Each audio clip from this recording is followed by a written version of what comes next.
craziest bastards I've ever met in my life.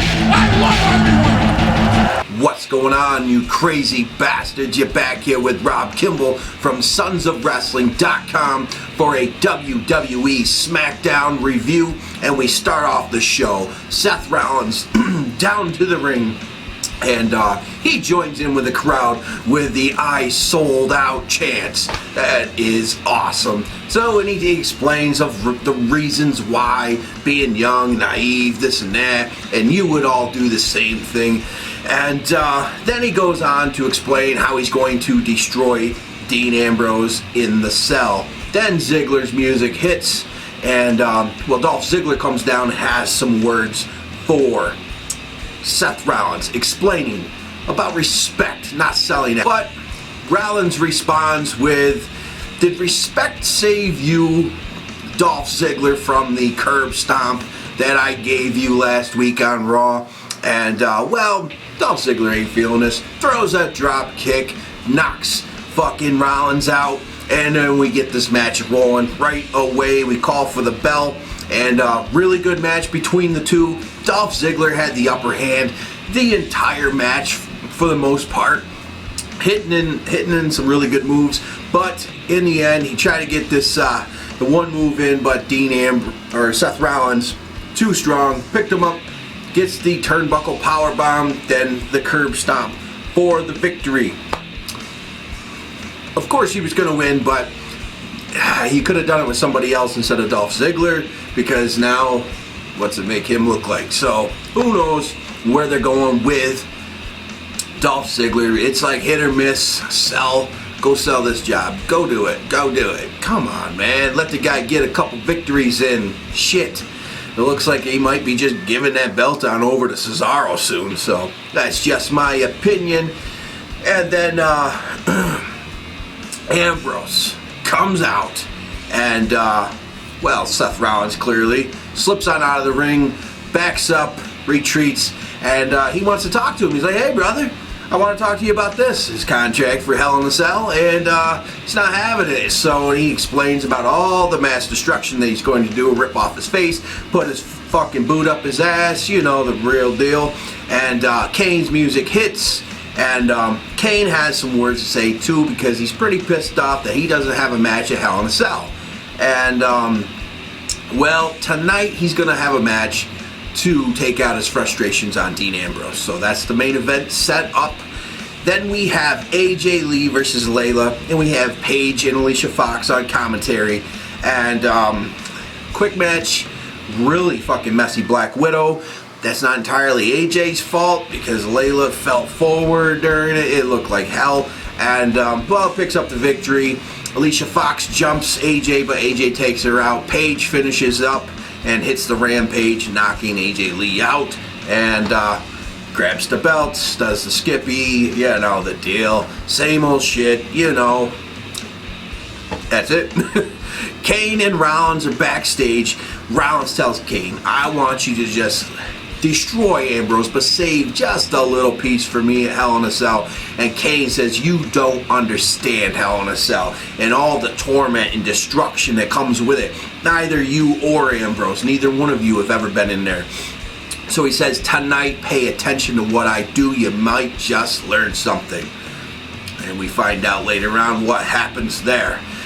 Then we have Usos and Sheamus. They conduct an interview with Renee Young, and same old everything. Every time anybody conducts an interview, they plan on being the superior one in their match, and the other one, their opponents, will be seeing stars while they're laying on their back next to the head.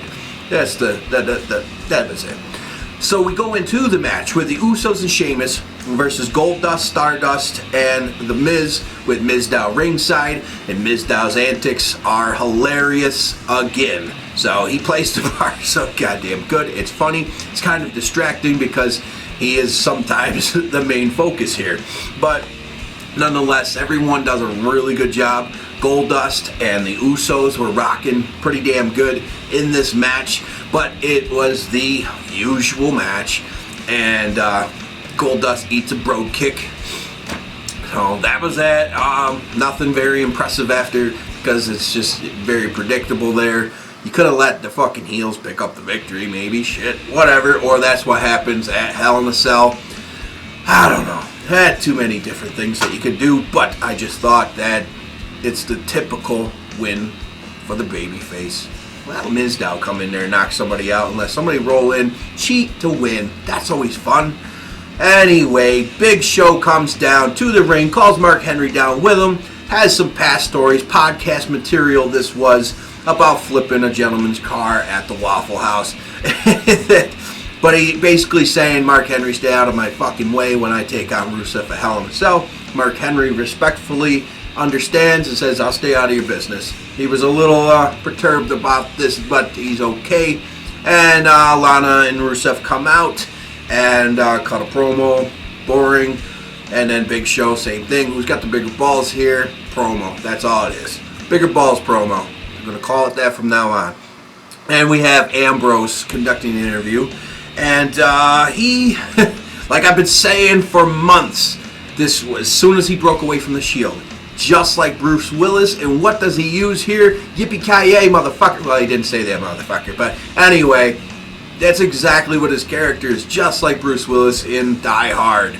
Been saying it for months, and he's going with it. So it's a good character. And I expect him to be victorious at Hell in a Cell. Should be doing a predictions video this week sometime. Maybe Tuesday night after main event. Who knows? Maybe Sunday. Actually. Sunday's supposed to be shitty. I might not be able to get out to golf, so I just might do my predictions video then. But then again, Raw won't be on, so I won't know what the hell's going on with all the matches. But who gives a shit? I'll fucking throw something together for you guys. So, main event time. Kane versus Dean Ambrose, but Seth Rollins is ringside with his briefcase. He loves carrying that thing, man. He must have something in there besides just a contract. And it's just funny shit. Anyway, Dean is toying with Kane the whole time and really looks to have the upper hand here. Big time Kane for him trying to teach Ambrose something or Rollins something here. He really didn't teach him shit. So, and then he gets a little bit of offense here, and Ambrose goes for that slingshot fucking clothesline. Rollins pulls him out, and DQ right from there. Then you get the beat down that always happens in a DQ, but Dean Ambrose gets the upper hand here, gets a chair, and he goes after Seth Rollins. Seth Rollins escapes again. Kane comes in for his attempt to beat him down, but guess what? He gets beat down himself. Dean Ambrose goes after Kane, taking care of the situation, standing strong, looking good, ready to go at Hell in a Cell. Can't wait for this match, and I hope there's no fuckery in it. Dean Ambrose, Seth Rollins, straight up Hell in a Cell, nothing else. But Kane did mention some shit about Kane and Randy Orton with their main event, with Monday Night Raw, their handicap match. What they're gonna do, who knows? Guess we'll have to wait for Raw on that one, folks.